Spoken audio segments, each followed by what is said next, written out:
So it's curious that we would talk about this idea of letting go of God.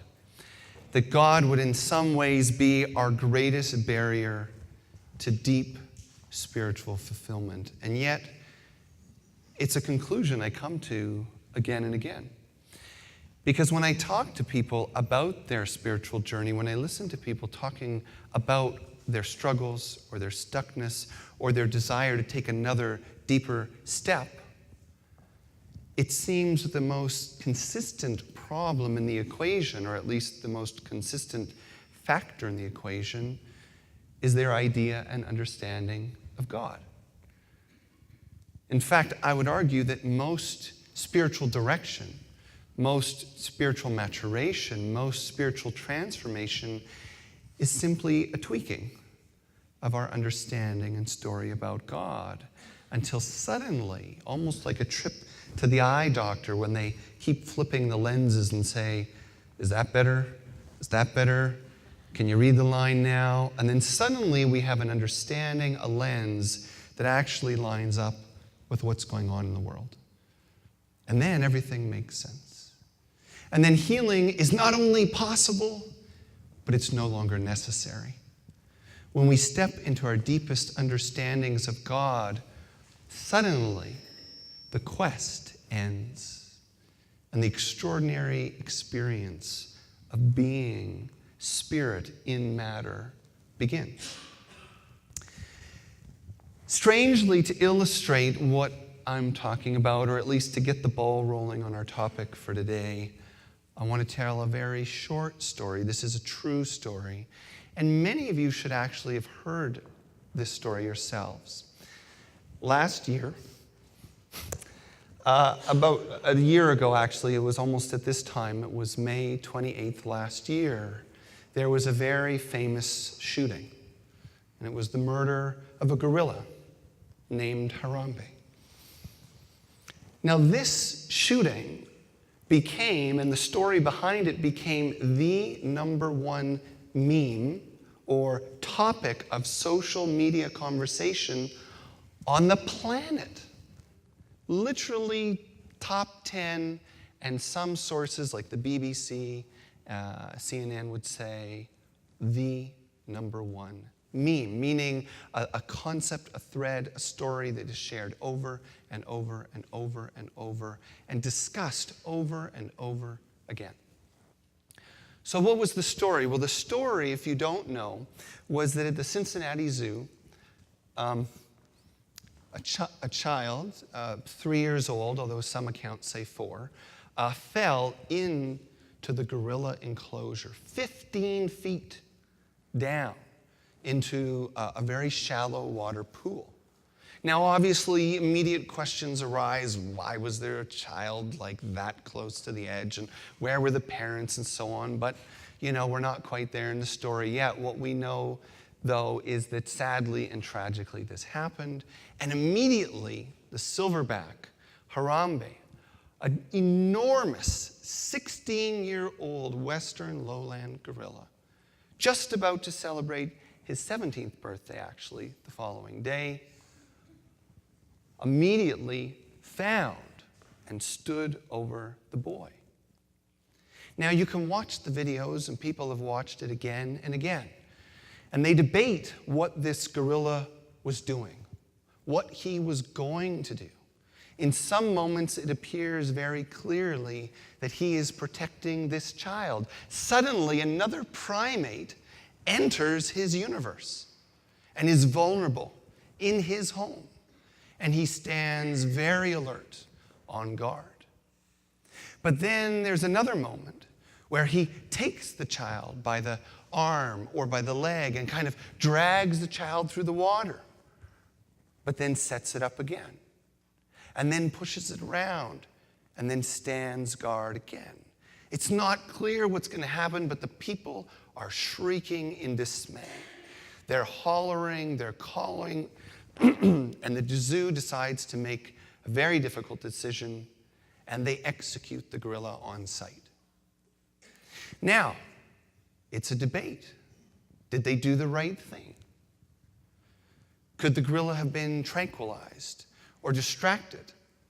The famous primatologist Jane Goodall says it didn't need to have been killed. In fact, that gorilla was probably defending this very vulnerable little primate in its care, this little boy. We look at other similar stories of children that fall into similar enclosures in zoos, and we have similar conclusions with gorillas caring for human babies, ironically, when their human parents failed. But some experts say no, this was too dangerous. This gorilla had the capacity to turn over a Volkswagen. Imagine if it became scared, confused, felt threatened, and wanted to make a demonstration of power through the child. How horrific a nightmare that would have been for the family, for the zoo, for the nation. So what's the solution? Who is right? Who is wrong? What does this have to do with us and God? Well, strangely, and you may notice that lateral thinking is kind of one of my specialties, like gorilla, God. It's a good story, but come on, Jonathan, where's the... The reason why it's such an important story and such a helpful story is because it's an impossible story. There's no answer to it.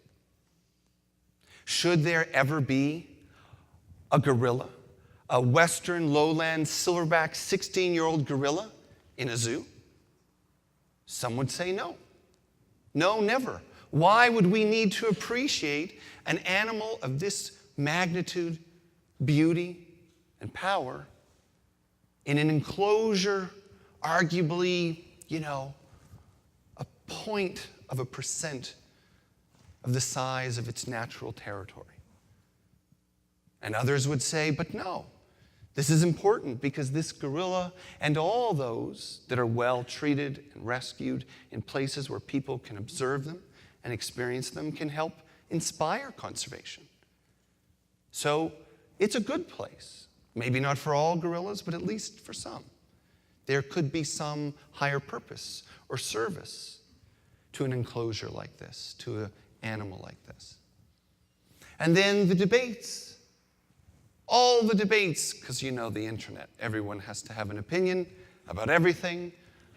Some people argued that it's the parents that should have been, let's just say, relieved of their duties and not the gorilla. Why did the zoo not take better precautions? Why did the parents not take better precautions? What did the gorilla really want? And to all these questions, there are thousands of opinions and several reasonable answers. But no fair conclusion, and none that would satisfy all. It's an impossible story. Now think about this. If this story is impossible, then why would anyone for a moment think that they could solve the riddle of God? Our source, creator, mystery, the first and original power. And I got it all here in this book, or in this practice, or in this name.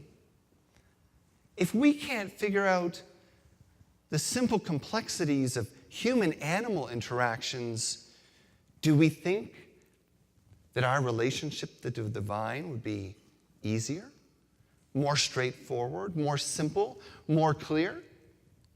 Of course not. That's absurd. It's not just absurd, it's arrogant and it's dangerous, because what it does is it takes something infinite, eternal, omnipotent, omniscient, and reduces it to something that we can put on a card or on a necklace or in our back pocket and claim to call it our own. It's a reductionist tendency. And that reductionist tendency is what has gotten our world into so much trouble. Not just with gorillas and zoos, and not just with God, but with each other. Have you ever had that moment with someone who you love or say you love, in which they sought change and you wondered why? Dance classes? You don't dance. You were never good at dancing. Why would you waste one of our weeknights with that? Job finishes, retirement sets in. Who am I now? Where is my joy? Where's my energy? Where's my purpose? Things change around you, and it's not the change you would have chosen. And where do we move to? Curiosity? Joy, the celebration of something new unfolding? Or cynicism? Resistance? Doubt? Does this describe anything in your world? Or is this just my neighborhood? Because I see this all the time. And yet, what kind of love is it that doesn't allow someone or something to grow? What kind of love is it that doesn't listen to the changes that want to happen, or that are happening, or that happened? What kind of relationship to life is it when everything has to be boxed? When we take wild things and think that we can ultimately contain them and control them. We return to the story of Harambe not to say that anyone was ultimately wrong, but just to acknowledge that that dynamic is a recipe for disaster, even though it may be defendable. Let's face it, getting married is a recipe for disaster. Opening a business is a recipe for disaster. Having a child is a recipe for disaster. Driving a car is a recipe for disaster. Walking down the street in Denver on a beautiful, sunny Sunday afternoon is a recipe for disaster. And it may go well, and I hope it does. But we have to go with eyes open into this world and surrender to embrace the humility that allows life to open up. Release the need to control everything. Everything. That's not what I expected. That's not what I wanted. They're not behaving the way they should. Let it go. And develop a relationship with something other than yourself, your ideas, your wishes, and even your intentions. Develop a relationship to what's there in front of you. Life unfolding, God displaying God's self through each one of us, through each tragedy, through each joy, through each capacity, through each potential. When we do that, ironically, when we can let go of the labels and the stories and the history of our relationship to God and simply open to experience God in the moment, oddly, with all that letting go, we find God closer than ever. And we realize that while there is some value to referring to God as a being, a father, a mother, a lover, while we realize there's some value to having temporary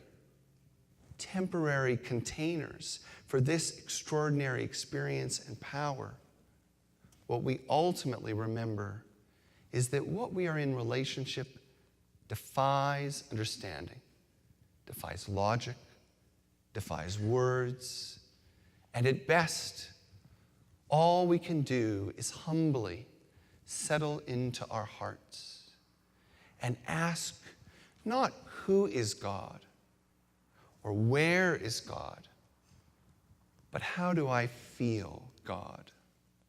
What does God feel like? How does this wild potential, this infinite source, reveal itself uniquely to me again and again and again? So let's close this with a little reflection. I'm going to invite you to close your eyes. And for a moment, just reflect on your own personal picture of God, your language of God. Say to yourself, for me, God is. Silently in your mind, for me, God is. What is God? What reflects God? What contains God? Savor that. Notice the language, the labels, the feelings. What is God to me? What is my word? Is it spirit? Is it consciousness? Is it energy? What reminds me or points me towards the divine?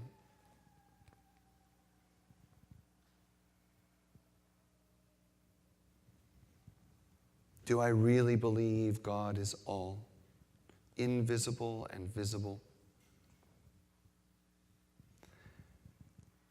And now ask yourself, what is God not? Is God not hate?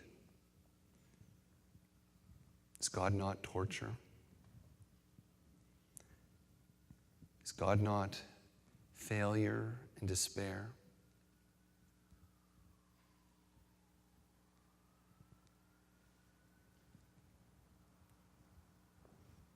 Where are the limits of your belief? Where are the limits of your God?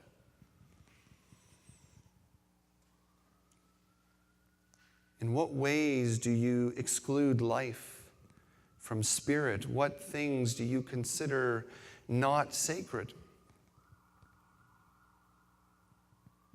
And if so, how do you propose to heal them, transform them, understand them, if you push them away?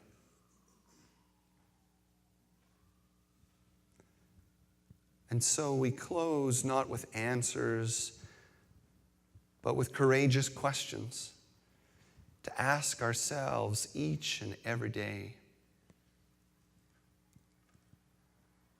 as we witness our unfolding relationship to something magnificent that defies all understanding.